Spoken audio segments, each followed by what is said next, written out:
Okay, so having recorded the raw data and some observations, I've now got another table, so I abandoned those two columns I wrote before, and I've put all of the analysis that I need in these. So if you remember right back at the start, we said the aim was to plot length and t-squared. So what I need to do is turn the 20 oscillations time into a time for one oscillation. So I need the mean of the 20t, which is on the far right hand side here, because I did that twice.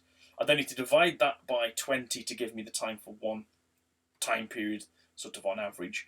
But I'm going to plot t-squared, so I then also need a column with t-squared in it. I mean, it might be nicer if these were a bit the other way around, but again, it doesn't matter because the information's there.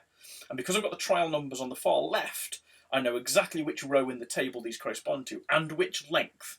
You might find it helpful to write the length column out again here for when you plot your graph, but there's no actual requirement to. But again, it's your document, you can do what you want with it. I probably would do that in reality because it'd make it a bit easier. Only other thing to just notice here, if you've got some calculated quantities, so for example the t-squared column, the t is time period, time for one swing, which would be in seconds.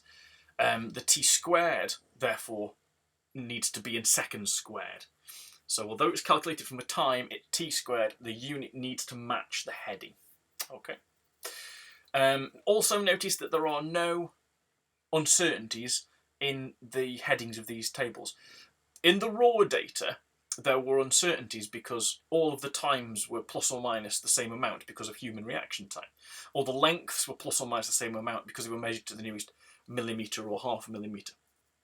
All of these will have different errors because they are calculated.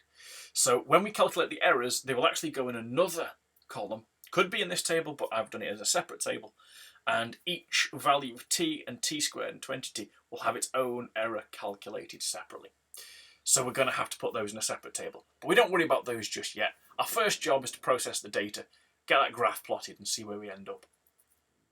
Okay, so what I then include underneath, and in the lab diary this can kind of go anywhere, but it makes sense to do it where you've just done it, is one example of each type of calculation.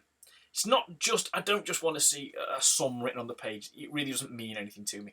I want to know what it is you're doing. It doesn't need pages and pages of explanation either, though.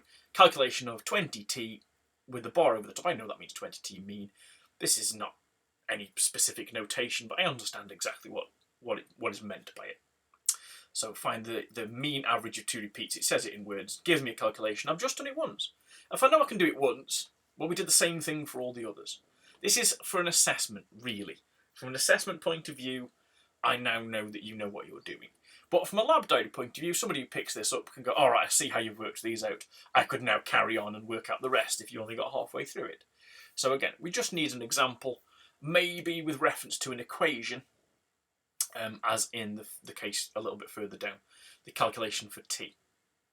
And then a calculation for t-squared. Again, these are all really simple calculations. You might think, well, isn't this a bit easy? Yeah, it is. So it means it's very easy to fill in, get it filled in. Every calculation needs to have an example written in your lab diary. That's the rule. Make sure you do it.